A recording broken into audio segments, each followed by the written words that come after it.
News today is that the UAE economy is set to grow at the fastest pace since 2011 after beating other Emirates. It's expanded by 8.4% in the first quarter of this year, exceeding those initial estimates as there was higher oil prices, there was the successful COVID-19 mitigation, and it's really set it up for its fastest annual growth since, as we said, 2011. To get more details about this, we're joined by the Head of Investment Advisory from Habib Investment Limited, Sandeep Jadwani. Thank you very much for joining us here on TSB.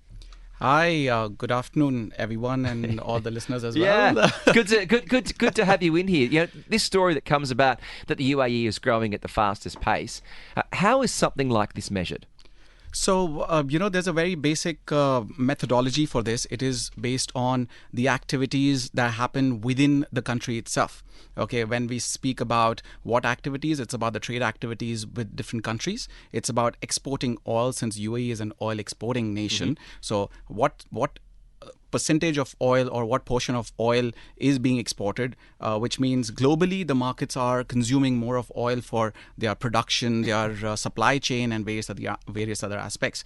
And apart from non-oil aspects of it, we see how much are you spending as an individual. How much are you spending more on restaurants or groceries to any of these stores here you're ordering online, and putting that together is the GDP, as we call it. Okay, and that including real estate, of course. So a lot of countries, when inflation does grow quickly, that's when they raise interest rates to curb discretionary spending in the household, so that you're paying more for your mortgage.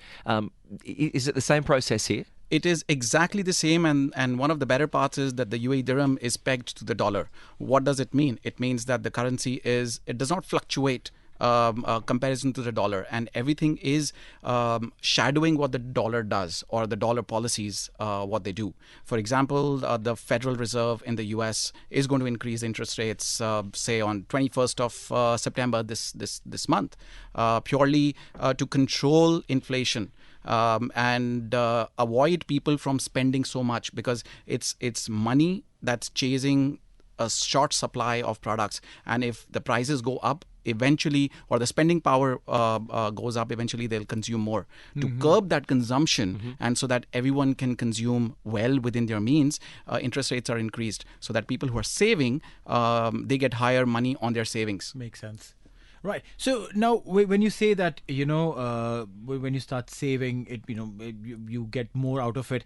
It's a good way to hold on to your money. But then again, for the market, is it good to hold on to your money, or is it better to put your money in the market so that the rotation increases and we get out of what could be the inflation? So that's a very good question, actually, and it's a matter of not finance but an art.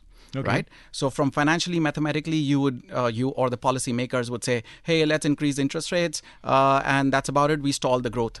Okay, because no one's spending, so growth would go down. So there's a finesse in taking what policy decisions are taken, and they never get it right. Not because they don't want to, but because they have to strike a balance. So they do something, then they realize they pivot very fast. Okay. Earlier this year, globally people thought that inflation is only transitory, but actually it is now permanent, because everything has gone up, oil pricing going up, which benefits oil-producing nations like the UAE, and that's something that everyone has to pivot around. Yeah, right. Go on, Neil. No, my question again, since you mentioned about UAE benefiting because of it being an oil-producing nation, and also because of the UAE currency is pegged to the US dollar.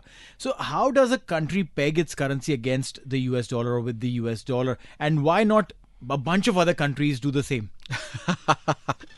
Very interesting, but let me put it very clearly, that a country can peg its currency to the US dollar or any other currency, or a basket of currencies like Kuwait does, for example, or China. They are not pegged to the dollar, but they are a basket of currencies that they value themselves to. Okay, but your specific question, why not all countries? It is, if they peg it to the US dollar, which means they have to be at equal stance or equal give and take relation with the US. Example, India. India is not pegged to the US dollar, so you would see the currency fluctuating, because the Indian policies, so to say, do not support the higher level of development that a US that the USA does. And in the UAE, because it's dollar, oil is traded in US dollars. So it is also a strategic way to manage relationships globally at a country level. It could hurt people at times like we are today, where inflation is high and interest rates are going up. But at the same time, UAE may not be a developed nation as such. Okay, so it's a balance. So money is never about only numbers or finance. It's about an art of managing it and balancing it so that everyone can sustain, and inclusive growth is there for the entire nation. Sandeep, when you see these this record growth that the UAE has experienced, does the country want that to continue? Is that essentially a good thing to grow at its current rate? It is fantastic to grow. Again, growth is relative as well. What has UAE done? UAE leadership has been very, very proactive. They've not been reactive like the other countries, but they've been proactive in quickly maneuvering around what is needed by people. What will drive more people into the country and support its development and sustainability over long term. Not going very far away, just on the onset of COVID-19, probably UAE was the first country in the world to open up its tourism.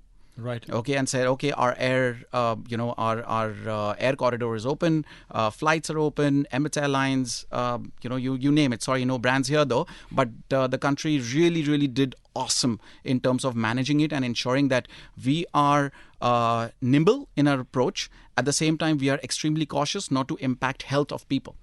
But it was an interesting time because, as you said, it was very quick. I think July was maybe mid-July 2020 it opened up. But then we've seen two major events. We've seen Expo, which happened towards the end of 2021 and 2022.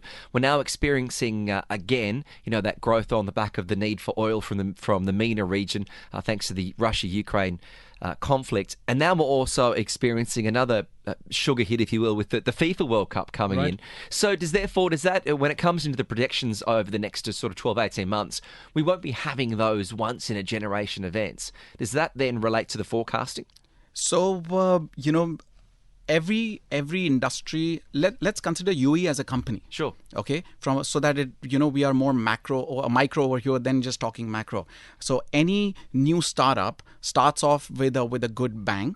They invest in the startup, so their growth is stalled. They're reinvesting the money, and they have a hockey stick kind of a growth curve. So it starts off, dips down, and shoots back again, plateaus out, and then they are more stabler. Okay. Similarly, UAE consider UAE as a great startup story. Yes. Okay.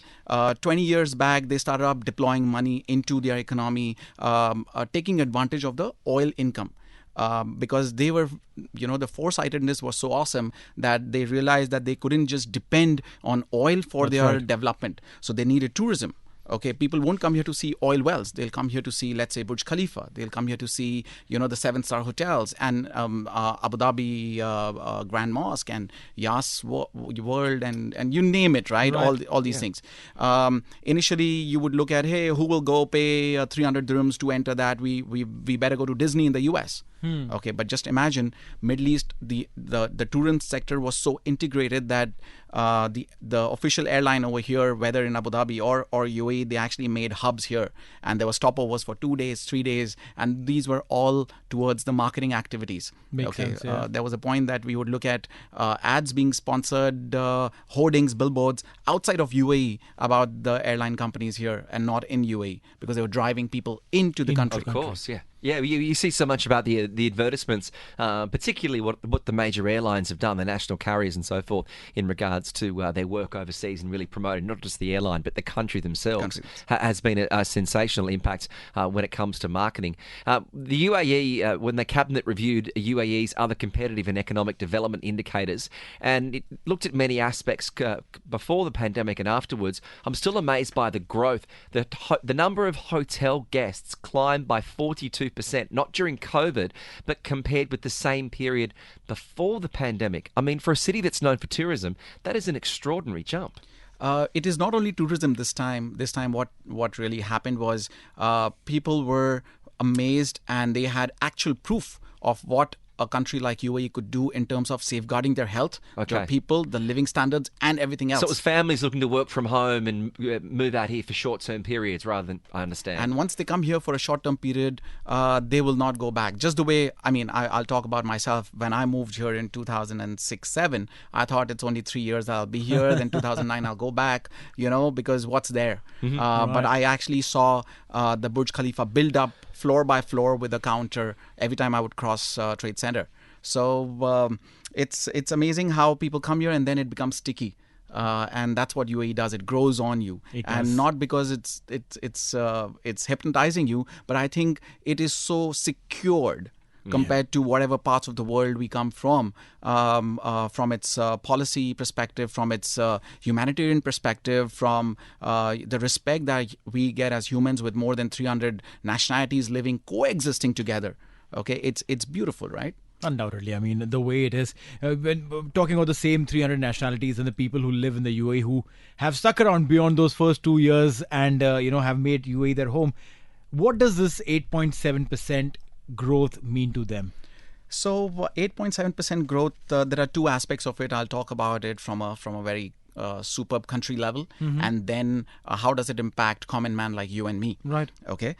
So the growth will attract global investors coming in who are planning to put their money somewhere and invest. Right. Okay. So they would now look at Middle East or GCC, and then skew down to various other GCC countries, and then they'll come to which is the best amongst the lot. Okay, they will probably have few check boxes. Is it livable? Is it sustainable? Is it dependable? Are their policy measures more futile, or they are more for long term? And UAE checks most of these boxes. Okay, because they are more welcoming, the ease of doing business, the ease of setting up visas, long term visas, the 5-year visas, and whatever sort of visas you need, it's available. So from a country level, it attract a lot of investments. Now, what happens to this investment? The investment will be in hospitality, hotels, in theme parks, tourism, healthcare, a major influx happening in healthcare as well. This will create jobs. This will give growth to people who are already here purely because of their experience of the cultural nature of this country, and that in turn will give more money in pockets to everyone, which means people will start spending more, even if they're saving and sending money back. Okay, but they're still consuming the basic bread, butter, and tea, right? And that's solid growth that we look at. They will use the roadways, they will cross through salics, obviously. So all these things, just these small things, 4 or 5 dirhams per salic thing, it just adds up to the ticks over, doesn't it? Yes. It ticks over. Okay, and that's why one should invest in the Salik IPO. Oh well, no marketing, but sorry, nothing that I say here to be considered as an investment advice, but purely views. But your advice is? Salik as a company, the valuation is coming at 15 billion dirhams. Right. Okay, and they're raising 3 billion almost at a price of 2 dirhams, which is less than $1. Now, compared to Australia, where you come from, compared to India, where you come from, do you get anything for 2022 rupees, a government entity? The answer is no. No, never. And here's a fun fact. Where I come from, Sydney, is the most tolled city on earth.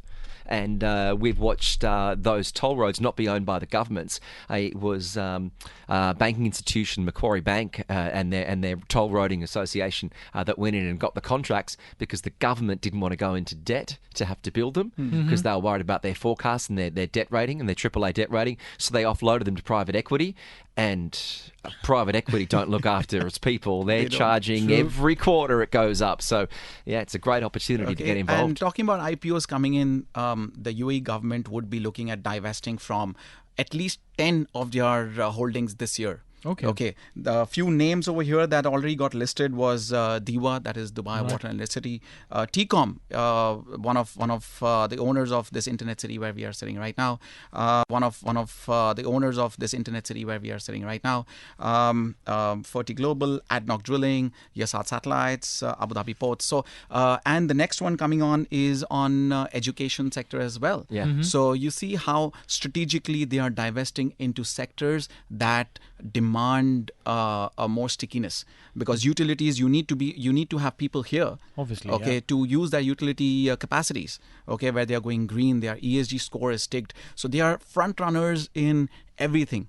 okay, purely because of their nimble nature and their agility to take decisions. Well, look, this has been a fascinating chat. We've actually gone over time, so we do appreciate you coming in, discussing this story about the UAE economy growing at its fastest pace since 2011. Sandeep Jadwani from Habib Investment Limited, thank you very much for joining us this afternoon on Talk 100.3.